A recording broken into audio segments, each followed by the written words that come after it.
ये कोई मुख्यमंत्री का बयान इस प्रकार से आ गया, ये कोई घटना नई नहीं है।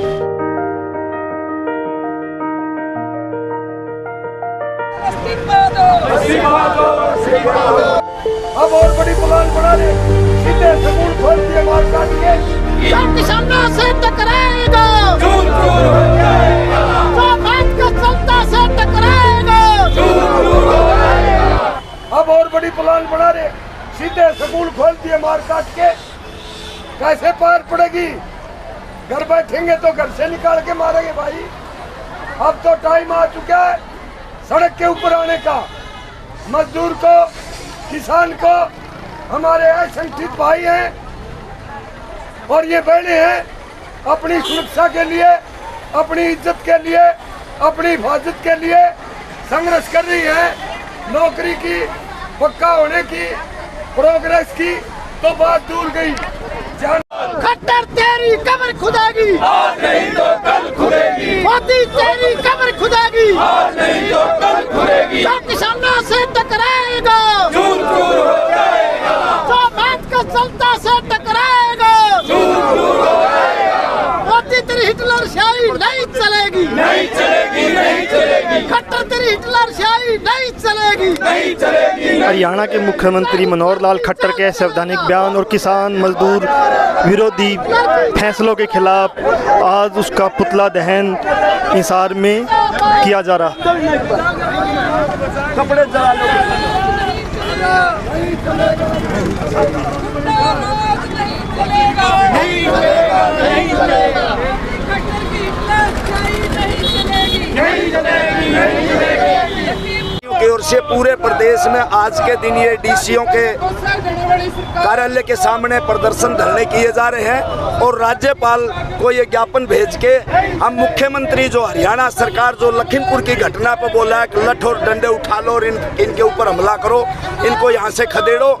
जो एक चुना हुआ मुख्यमंत्री है, संवैधानिक पद पे वो बैठा है, उसका ये फर्ज नहीं बनता है। हम कहना चाहते हैं कि ये आरएसएस के लोग ना जनता के पहले कभी थे, ना ये संविधान में विश्वास रखते, ना ये प्रजातंत्र लोकतंत्र में विश्वास करते। ये लोकतंत्र की हत्या कर रहे हैं बार बार। इसलिए हमारी वामपंथी पार्टियों ने ये यहाँ धरना लगा के ज्ञापन हम राज्यपाल को भेजेंगे कि इसको तुरंत बर्खास्त किया जाए और मुकदमा दर्ज करके गिरफ्तार किया जाए। ये आज की हमारी मांग इस धरने के माध्यम से वामपंथी पार्टियों की। यहाँ हम हिसार के अंदर सीपीआईएम और सीपीआई की ओर से ये धरना लगा रहे हैं। एक दिन का धरना है ये एक दिन का धरना, जैसे हमारी वामपंथी पार्टियों का फिर आह्वान आएगा, अगर कोई बड़ा कार्यक्रम, जो भी कोई आह्वान वहाँ से होगा, उस आह्वान को हम फूल चढ़ाएंगे।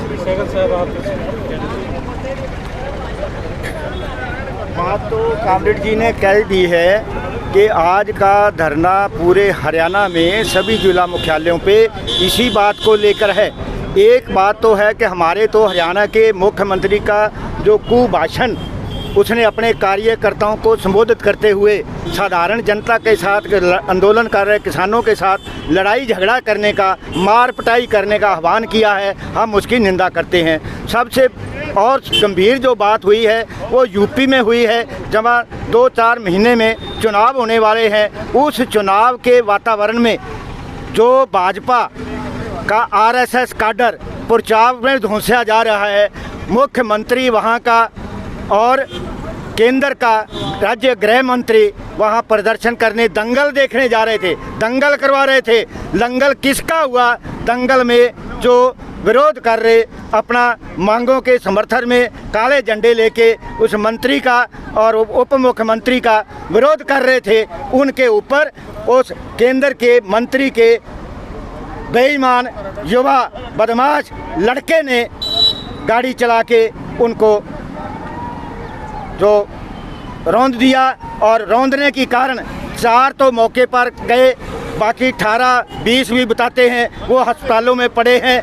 अब यही भी बात आ गई, 2 भाजपा के मारे गए। भाजपा के नहीं, वो गुंडे बदमाश उसी मंत्री के थे। केंद्र का मंत्री अजय मिश्रा, जिसके ऊपर हजारों केस आज की डेट में भी उत्तर प्रदेश की भिन्न भिन्न थानों में दर्ज हैं, जिसमें वो चोरी, भांग, हीरोइन बेचने का, कत्ल करने का, गुंडागर्दी करने का, बलात्कार करने का अनेक किस्म के 100 से ज़्यादा FIR दर्ज हैं और ऐसे को मंत्री बनाया गया केवल इसलिए कि भाजपा को गुंडे और बदमाश मंत्री चाहिए।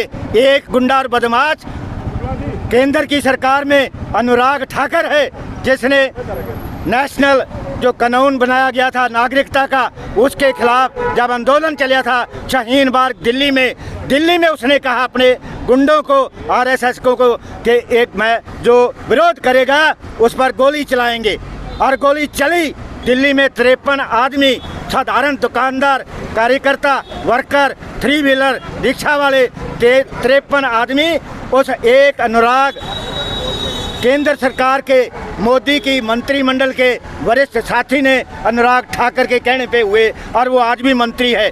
दूसरा मंत्री या गुंडागर्दी कर रहा है और इन तीनों का सरकर्दा गृह मंत्री 3000 टन हीरोइन अंबानी के बंदरगाह पे पकड़ी गई।